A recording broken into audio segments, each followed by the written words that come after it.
Salut à tous et bienvenue, ici Vecteur Savoir.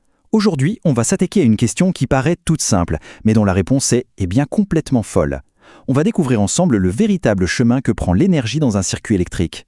Accrochez-vous parce que ça risque de pas mal bousculer l'idée que vous vous en faisiez. Alors, allons-y, droit au but. Quand on imagine un circuit, on voit quoi?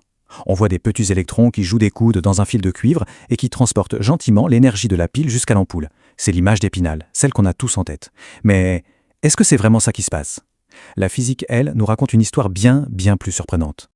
Pour vraiment comprendre ce qui se trame, il faut repartir de zéro, revenir à la base de la base, à l'interaction la plus fondamentale qui soit, celle entre un champ électrique et une seule charge. Imaginez juste ça, un porteur de charge, disons un électron, tout seul, qui flotte dans un champ électrique. Eh bien, ce champ va le pousser. Il va exercer une force sur lui et le faire bouger. C'est ce geste initial, cette toute petite poussée, qui est le point de départ de tout le transfert d'énergie dans notre système. Notre enquête commence ici. Et c'est là que la physique est belle. On part de cette idée toute simple, la force F égale QE. On sait que la puissance, c'est une force fois une vitesse, donc on multiplie par V.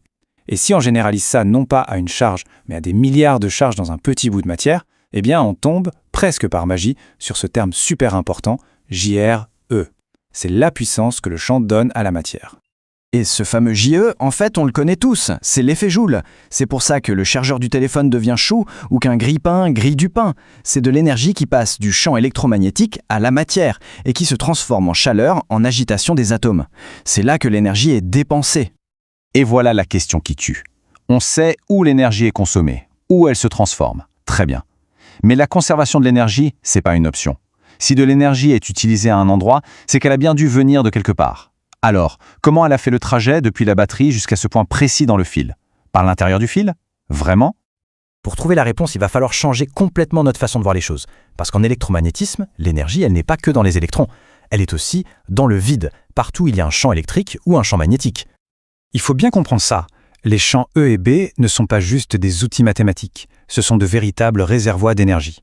L'espace autour de nous, là où ces champs existent, est littéralement rempli d'énergie. L'énergie est tissée dans la trame même de l'espace. Et si on additionne l'énergie stockée dans le champ électrique et celle stockée dans le champ magnétique, on obtient cette densité totale d'énergie qu'on note UEM.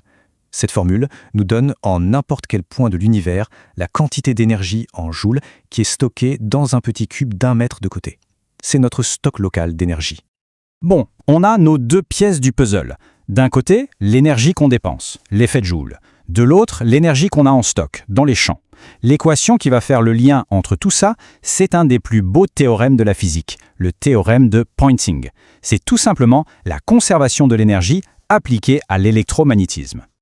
On pourrait voir ce théorème comme une version améliorée du célèbre « rien ne se perd, rien ne se crée » de Lavoisier. Sauf qu'ici, on ajoute une idée cruciale. L'énergie ne fait pas que se transformer, elle se transporte. Elle peut s'écouler comme une rivière d'un point A à un point B.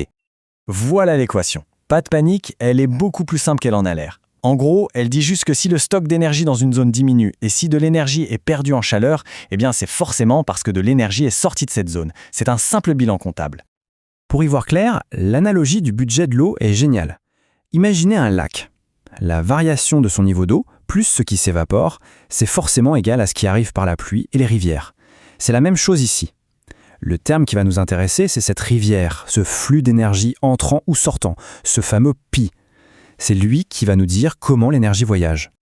Et cette rivière d'énergie, ce pi, il a un nom. C'est le vecteur de Poynting. C'est le personnage principal de notre histoire, celui qui va tout nous révéler. Regardez bien sa formule. E, produit vectoriel B.